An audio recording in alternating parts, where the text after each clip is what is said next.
Yo, what is up everyone? I am Godin Gaming, and today we're going to be continuing our weekly deliberate practice guide, where we learn one new technique or idea, and we layer that onto what we've done in the previous weeks. Last time we focused on laning next to cover, and the few ideas that went along with that. This week, we're going to be talking about this: use your abilities. So on the surface, this might seem super obvious and self-explanatory. Just use your abilities, forehead, duh. And I'd probably agree to a certain extent, but like we mentioned before, we need to make sure you have a strong foundation of the fundamentals. Not to mention, a refresher never hurt anyone. So let's get into it. So use your abilities means just that. You want to use your abilities like your grenades, your melee, your class abilities, and more importantly, your super. This is also true for equipment in other games like grenades and mines, etc. And the reason you want to use your abilities is that they're obviously an advantage. In any given match, you want every advantage at your disposal.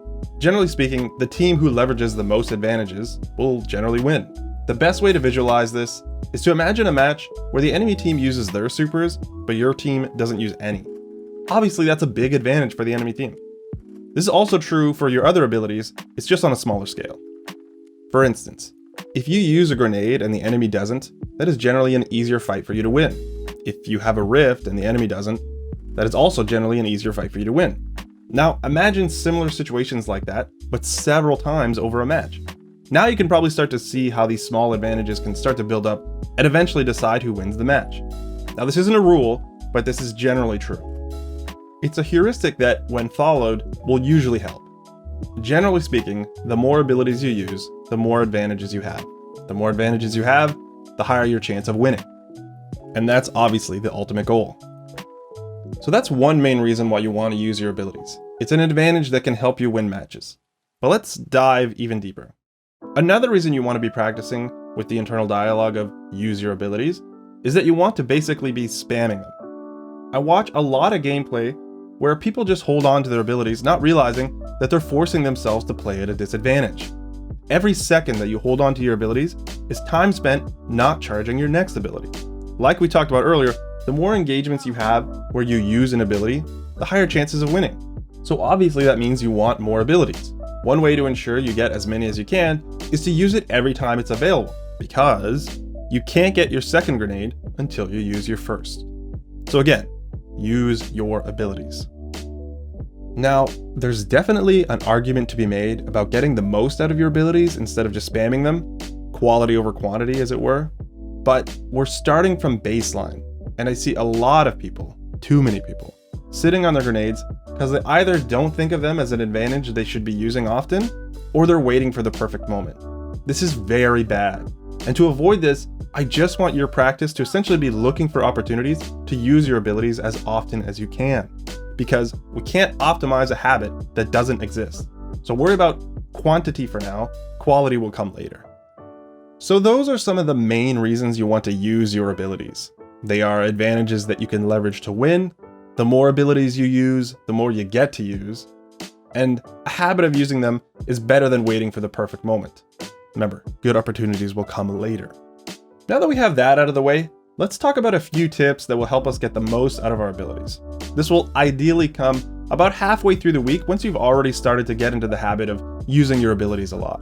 So first up, grenade use.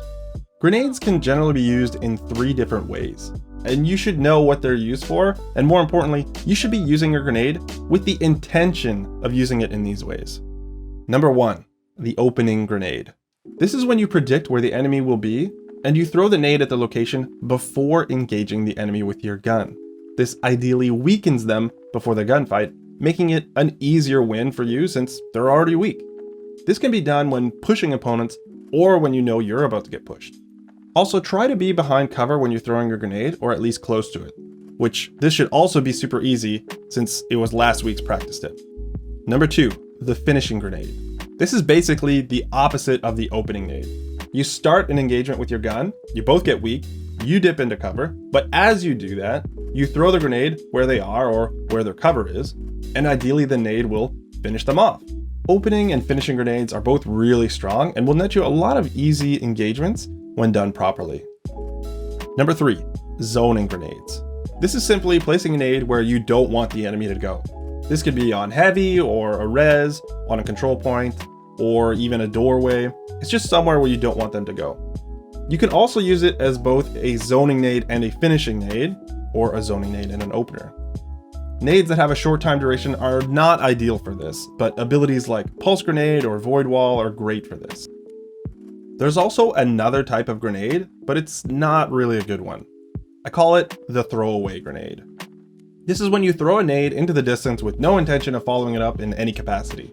You're just throwing it into the wind and hope it does something, I guess. But the problem is that if you aren't close enough to engage while they're weak, you're not really doing much.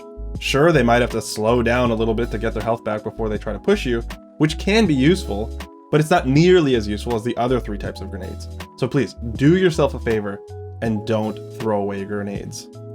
There's also another bad type of nade that is used mid-fight. If you're in the middle of a gunfight, try not to use your grenade. There's a decently long animation for your character to actually throw the grenade. During that time, you're vulnerable because the enemy can shoot you. And not only that, the grenade has an animation or activation time as well. So the amount of time it takes for the ability to actually pay off in damage is longer than you might think. And during that time, you'll likely get killed. As a general rule, I tell people that when they throw a grenade mid-fight, they're kind of just accepting that they're gonna lose and they just want to trade. Sticky nades are a bit of an exception, but you can still get the same success when using them as finishers. So you still shouldn't be using them in the middle of a gunfight. So avoid throwaway nades and avoid throwing it mid-fight. So on to class abilities. Healing Rift is an extremely powerful tool. If you're laning next to cover, Healing Rifts are your best friend. You can peek shoot enemies, that is to say you can shoot once or twice then dip back into cover, very effectively with a rift under you. You'll be able to stay in the lane longer since you can get an overshield, and you can sustain it longer since you will generally heal faster than your enemies. And your teammates can use it as well. And if you remember the front and back strategy when laning, you can get a lot of use out of this. You can also use it as a go-between rift. You place it in between 2 lanes, and you walk from one lane to the other, healing as you switch lanes. This makes you a little bit more unpredictable, which is great since people can simply throw a nade sometimes where the rift is to counter that. And the damage rift is okay, but it can be hard to use. It's far less forgiving. Allies will also expect a healing rift, so when you throw one down near them and it's not a healing rift, they might rage on you a little bit. On to Barricade. Barricade is also very useful. It's great for extending your cover. So when you're behind cover, you can actually activate it and move slightly to the left or to the right and see through it so you can spot your enemies. You can also easily place it near heavy or a res location or control points, etc. This will often buy you time to get those objectives. There's also another way of using it, which is similar to the zoning nade, where you just place it in a doorway and it makes it really hard for the enemies to get through that. I don't really like telling people what their loadout should be, i.e. using this ability versus this ability, but there's almost no reason to not use the large barricade. The small one just doesn't give you enough advantages. There's also one more way of using your barricade, and this is the panic barricade, where you're kind of just caught in the open and you just use it because you need cover, and hopefully they don't have a grenade. So on to the dodge. Hunter dodge is very useful.